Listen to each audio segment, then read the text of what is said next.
So I still don't have that edit ready. I'm still working on this. So I'm probably going to do it once I'm done with these chapters that this story hasn't been updated yet. So once I'm done with the chapters that are there, then I'm going to do the edit. Try to lie still, the sonographer said. I'm putting this jelly on your stomach. It'll be cold, but not for too long. The woman slathered a healthy portion of gelatinous substance on Izuku's stomach, making him grimace with discomfort. It really was cold, he thought, lying back on the examination table. At some point, he'd been allowed to change into a pair of pajamas his mother had brought him, and change out of the hospital-issued gown. His shirt was bunched around his chest, while the woman finished covering his lower stomach with cold goop. His mom asked if he wanted her to go in with him for the ultrasound, but he decided to go on his own and let her have a break for a while. She'd been worried sick about him before he regained consciousness earlier that afternoon, and had been hovering since he'd woken. They both needed a rest at this point. Now let's take a look, the sonographer continued, taking a seat next to him in a chair. What exactly will you do? Izuku asked anxiously. He couldn't wait for this day and all this to be over. He'd already been checked over by Dr. Machizuki, but it had taken a lot of poking and prodding. Supposedly this and a final meeting with the doctor would be the last thing he had to do that day. We're just going to take some photos of your insides, she replied. She, like most of the staff in the Omega ward, was an Omega herself. All of them had a very comforting presence that Izuku appreciated. The photos will be sent over to Dr. Machizuki for analysis, and he'll give you the details later. My insides? Izuku asked. Your womb, she explained, preparing a white device attached by a cord to the surrounding machinery, with a flat head. Omega males aren't born with them fully grown, so we just make sure that everything has developed properly.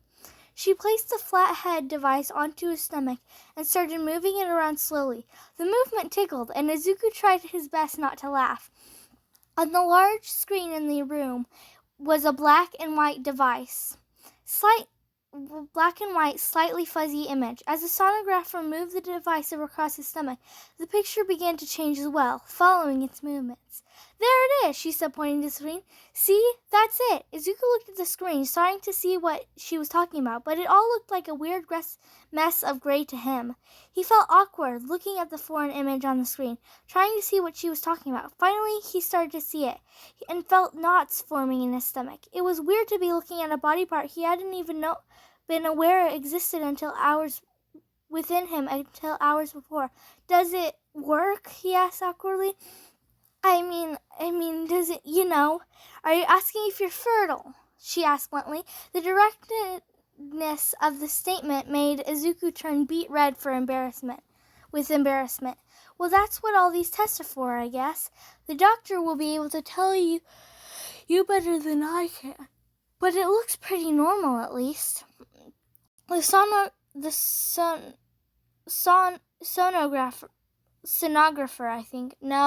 Sonographer, I think, finished sooner than he expected her to, and soon he was being cleaned of all the jelly on his stomach and escorted out. Inko was waiting outside for it. How was it? She asked. Izuku shrugged. He wasn't really sure how to answer this. The whole day had gone so wildly different that than what he expected. When he woke up that morning, he wasn't even sure Izuku shrugged. He wasn't really sure how to answer. This whole day had gone so wildly different than what he'd expected when he woke up that morning that he wasn't really sure what was normal anymore. He wasn't even really a beta. He felt like he was having a minor identity crisis. It was fine, he said. They were escorted through the hospital corridors to another unfamiliar room where they were told to wait. Izuku and his mother sat in awkward silence for a long while before she spoke. Izuku, honey, she said, I know this has been a lot for you today. but it'll all work itself out, okay?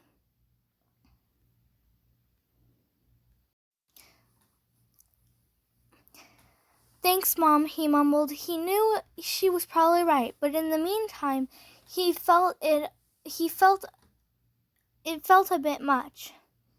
Your teacher's called, she said, and after this, before visiting hours end, they'd like to visit with you. Is that all right? He nodded slightly in response. That's right, visiting hours ended at 8. Then he'd finally get some time to relax. Although he hated the idea of being alone in a hospital all night by himself, he wondered when he would get released. Mr. Mochizuki came in, carrying Izuku's medical files. He smiled at them both and sat in another chair. Well, that's all for today. We don't have time to analyze your tests, but Monday will be finished. He picked up his pencil, leaning into his chair. Before I let you go this evening, Mr. Midoriya, I have a few questions. It is a little odd, to say the least, that you're presenting so late. He added the last part with a small frown, scanning the medical files in his lap. Usually, late presentations occur because of things like that might have had a negative impact on development during childhood or long-term trauma. Things like malnourishment, sexual abuse, severe childhood illness, or long-term medicating. Those kinds of things. Of course, we know from your medical history you haven't had any of these issues, right? He asked, sending a serious glance at Izuku from over the rim of his glasses. Of course not.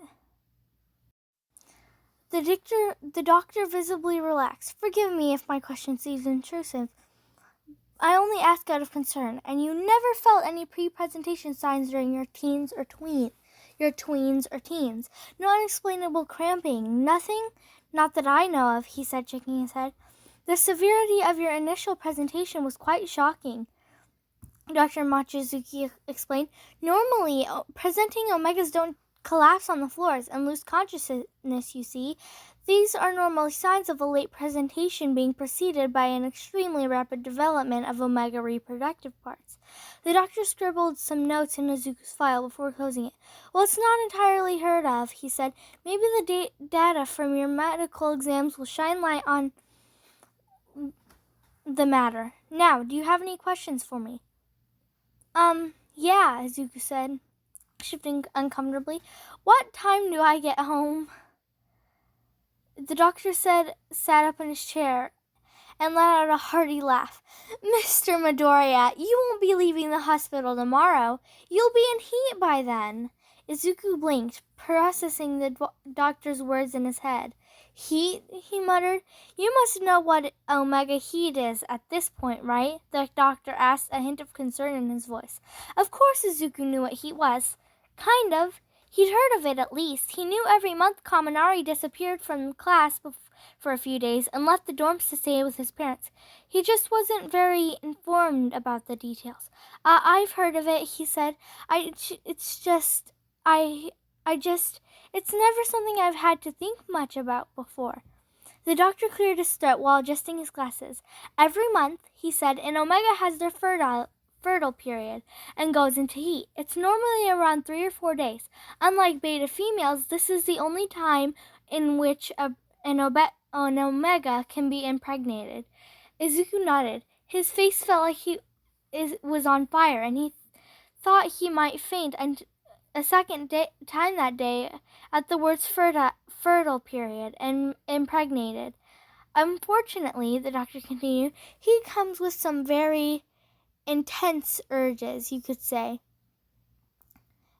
It's generally not a good time for an unmated omega who's not on any form of contraceptive in a place where there are a lot of alphas.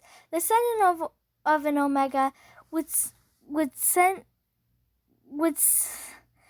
in heat, without any sort of medication to block the pheromones, can send an omega into a rut.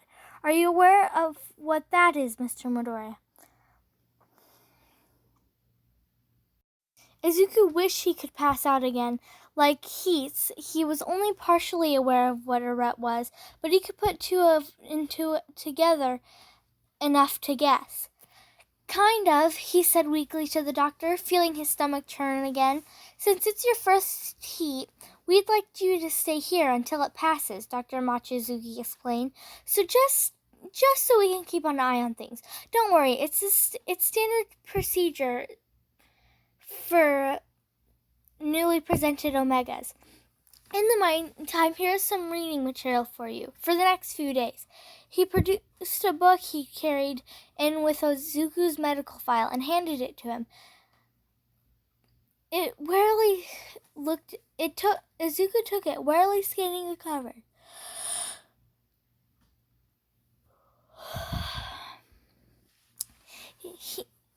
It was brightly colored and clearly meant for younger younger audience than Izuku was. Your Heat in You, it was titled, an illustrated graph guide for new omegas. There was an anthropomorphized Greek omega letter on the cover, with awkwardly big eyes and a sly smile that made him feel vaguely uncomfortable.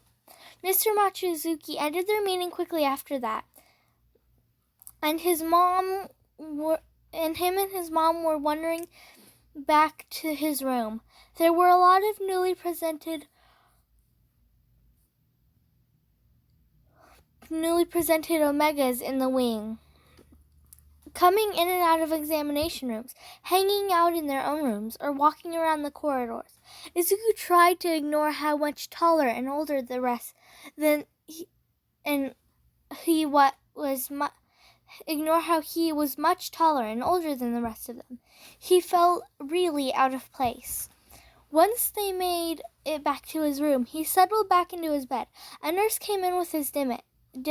He was surprised at how much food he was given, but once he started eating, he realized he was famished and scarfed it down rapidly. He wondered if that was normal for this kind of situation, but had anything been normal that day? His mother had stepped out for a while to get her own dinner in the hospital cafeteria.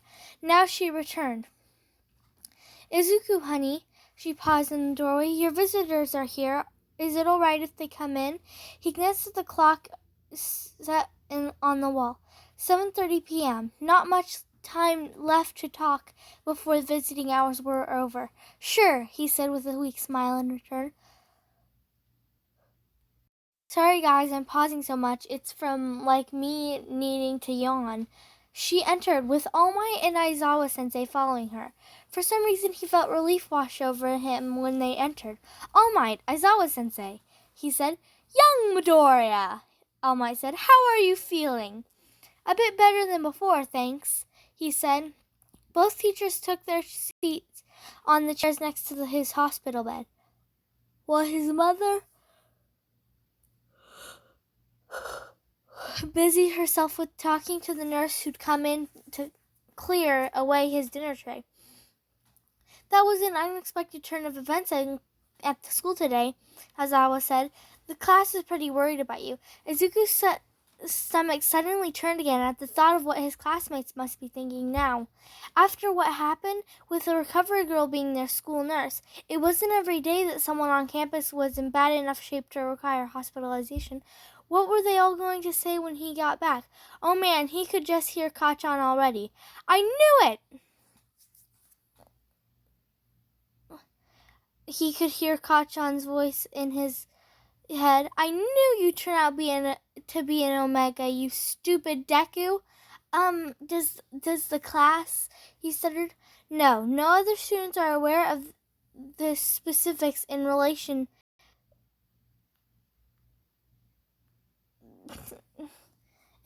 to your leaving campus, and the only staff that was made aware so far are myself, All Might, Principal Nezu, and Recovery Girl. For now, it's strictly confidential. Izuku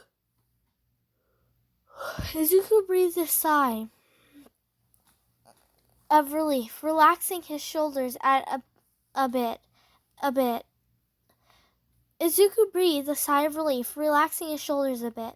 Thank goodness. He knew, of course, that everyone would find out eventually, but he would rather be there to tell them himself. We'll let you handle telling the class your own when you come back to school. In the meantime, I'm here to discuss your schoolwork. Understandably, you won't be able to attend school for the next few days. However, you'll still be expected to make up work you've missed once you return.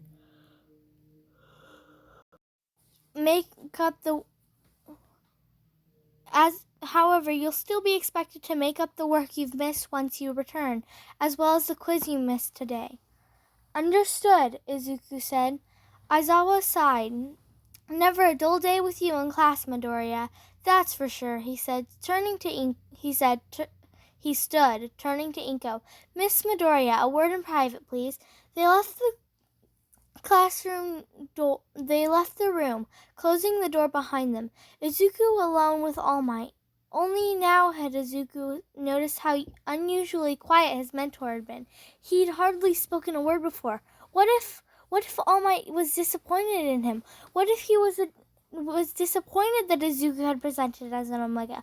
Omega rights had come a long way in past decades, and there were a lot of professional Omega heroes that day, but there was still some prejudice towards them in pockets of society.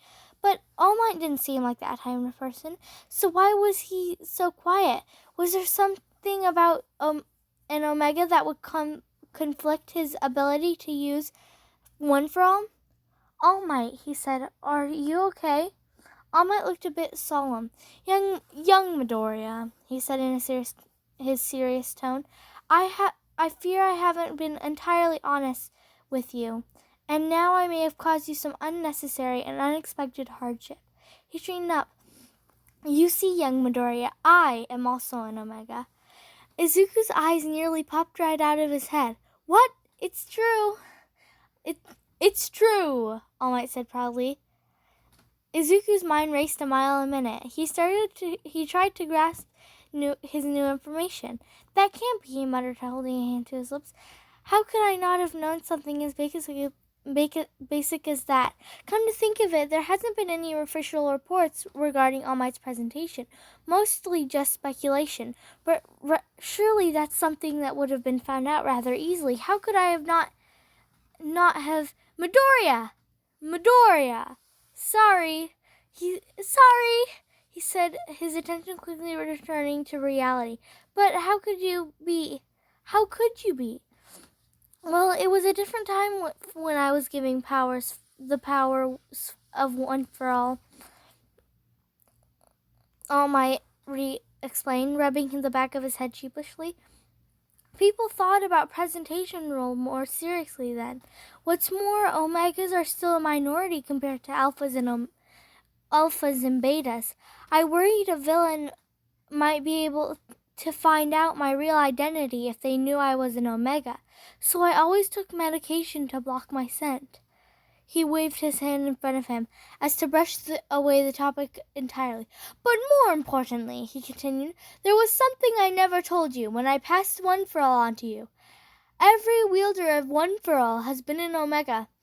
Izuku gripped the blankets in his hand, letting All Might's words sink in. In a wave of realization crashing over him. Every wielder of One for All, he repeated. Yes, or so my master told me. All Might sighed. But I always thought it was just a tradition. I think most of us who've had this power did. But now, I think obtaining the power of One for All might have caused you to become an Omega as well, and present rather quickly. Izuku looked up at the fluorescent ceiling lights above him.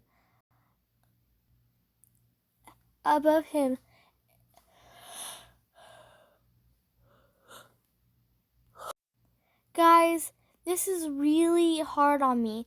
I'm planning to get 2 of these chapters done. 2! So, yeah. Izuku looked up at the fluorescent ceiling lights above him in thought. It all made sense now, why he presented so late, why the doctor had never mentioned severe presentations like this were often a sign of rapid omega development. "I'm so sorry, Midoriya," he said. "Maybe if I mentioned it, maybe you would have been more prepared." Izuku shook his head, offering All Might another smile. "It's fine. Besides, it doesn't change anything. I'm going to be the #1 hero." All Might grinned in return, reaching out to ruffle Izuku's hair. "That's my boy," he said happily. The door opened, and Aizawa-sensei returned with Inko. "All Might," he said, "visiting hours are almost over." "Right," he answered, standing from his chair. Take care, young Midoriya." "We'll see you in a few days," Aizawa said. Izuku waved at them both as they left. "Bye." Once they had gone, as Inko started gathering her own purse off the table beside his bed. "Oh, I wish they'd let me stay with you. Oh, I wish they'd let me stay with you," she said, her lips tightening in a line. "It's fine, Mommy and Sister. Don't worry about me. I'll see you tomorrow." Inko looked unconvinced. "The nurse said your heat will probably start tonight," she said. "If you need anything, call for them, and call me too for anything." "I will," he promised. She kissed the top of his head and looked very reluctant to go.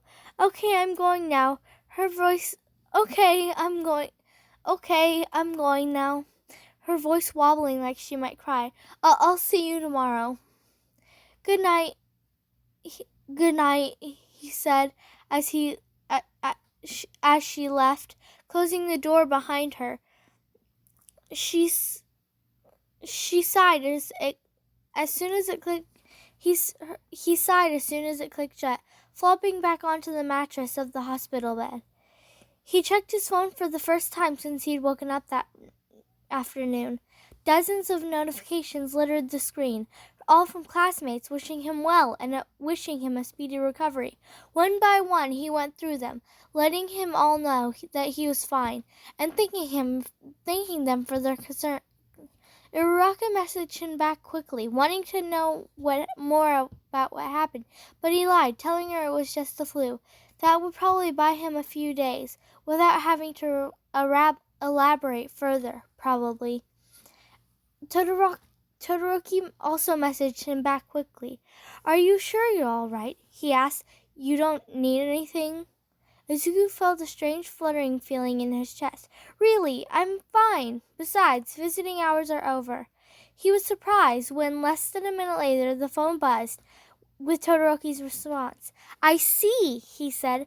"Will you stay there tomorrow as well? Maybe I could visit you after school." Sudden panic overtook the fluttering sensation, smothering it completely. "I'm really contagious," he typed quickly, "and it's probably not a good idea for me to have too many visitors." He said he felt like it might sound a little suspicious with a message like that, so he quickly added, "But thank you." Todoroki bid him good night and wishing him another feel better soon, and Izuku returned, replying to his mountain of messages. As he shot back copy-pasted responses of, "Hey, Kachan, hey, thanks, but I'm okay, but thanks for worrying." He noticed that Kachan seemed to have been the only one in the class who hadn't sent him a get well soon text.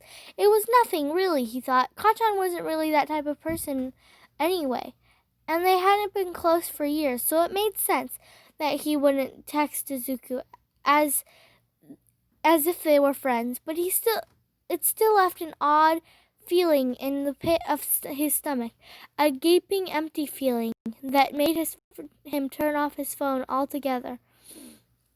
There wasn't much to do in his room, especially now that visiting hours were over. The sounds of people walking around, and voices of nurses, patients, and visitors had all been constant outside his room earlier, but now it was replaced by an eerie quiet. Izuku suddenly wished Inko had been allowed to stay overnight after all. The nurses came in to check on him one more time for that evening, but they were busy and didn't have a lot of time to chat with him. He tried to busy himself with watching some TV, but after an hour or so he felt bored and decided to try to sleep. He turned off the lights and rolled over in his bed. He started feeling a bit more overheated than before, but it was minimal at first, but as time went on, he couldn't fall asleep. The feeling became more and more noticeable. He kicked off his blankets, relishing the cool air in the hospital room.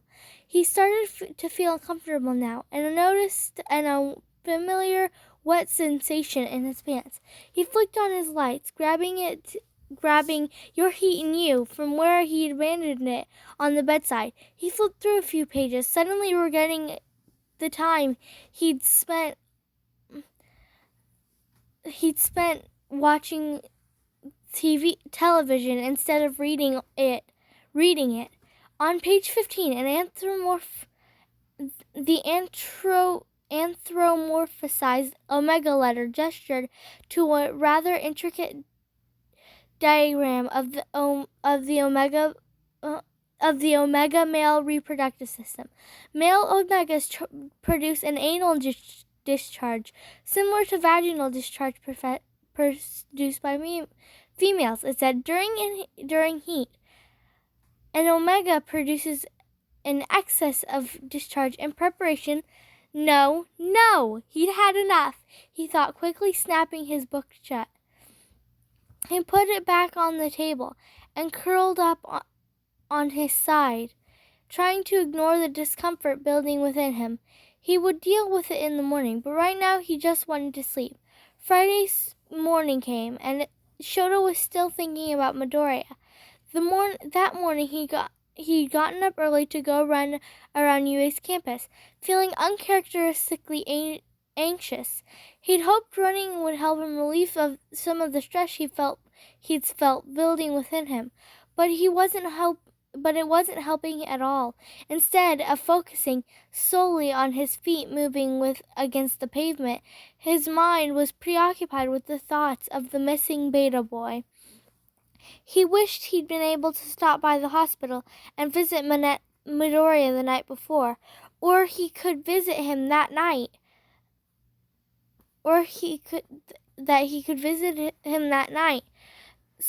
Something seemed off, and he didn't like it. He knew Midoriya had told him he was fine and that he shouldn't worry, but Shoto couldn't help it. He was an alpha. They were professional warriors when it came to people they had feelings for.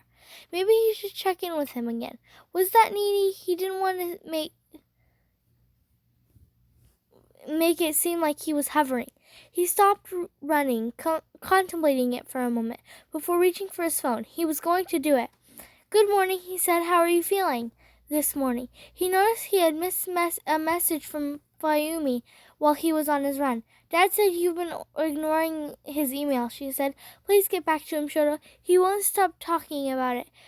He frowned, shoving his phone back into the pocket of his exercise shorts. He wasn't in the mood to deal with that old man this morning. It was probably time to head back to the dorm to shower before it was time for class, he thought. Shoto jogged down the path of UA's campus, trying to hurry and make it there as fast as he could. As he neared the dorms, he spotted Bakugo on a bench, sitting on a bench, also dressed in clothes for running.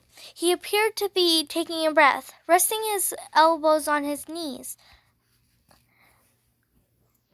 He had headphones jammed into his ear and didn't seem to notice Shoto getting closer. Another person Shoto wasn't in the mood to deal with this morning. He increased his jogging pace, wanting to pass him as fast as he could. Least have to actually converse with the explosive teen. He drew closer and closer, his feet pounding away at the pavement, and Bakugo still making no sign of acknowledgement towards him. All of a sudden, a scent assaulted Shoto with a force he'd never experienced before. It hit him so hard that he stopped running, standing there stupidly, not sure what to do.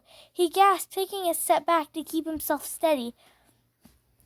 as he processed the new smell. How could this one scent be so strong? Sure, he was getting used to being off his pheromone suppressants, but he shouldn't be this affected by a scent.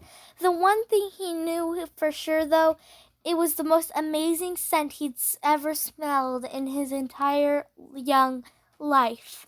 He glanced around, unable to figure out where it was coming from.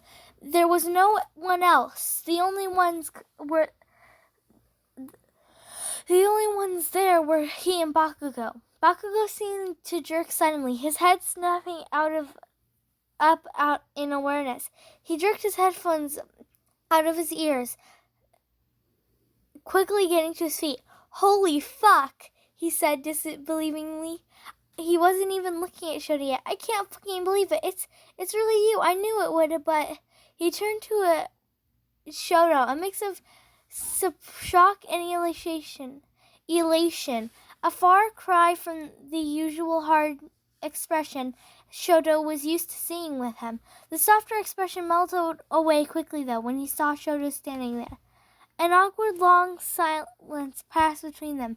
Bakugo glanced around, as if looking for someone. Shoto looked around, also looking to see if there was someone else that he hadn't seen before. But no one was there, unless Invisible Girl had decided to go for an early morning walk. The only ones around were the two alpha boys. When he saw there was no one there, Bakugo looked terrified. Shoto never imagined he'd actually see Katsuki Bakugo looking afraid. But given the circumstances, he wasn't even able to enjoy it. Bakugo stared at Shoto in horror and disbelief. "No fucking way," he said furiously. "No, there's no fucking way. Is this some kind of joke, half and half?" Shoto wasn't sure what he was talking about. "Bakugo," he said,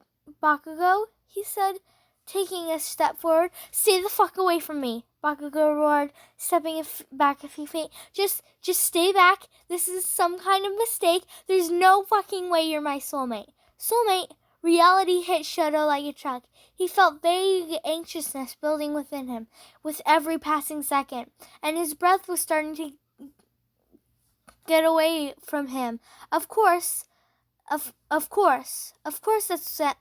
what that scent was.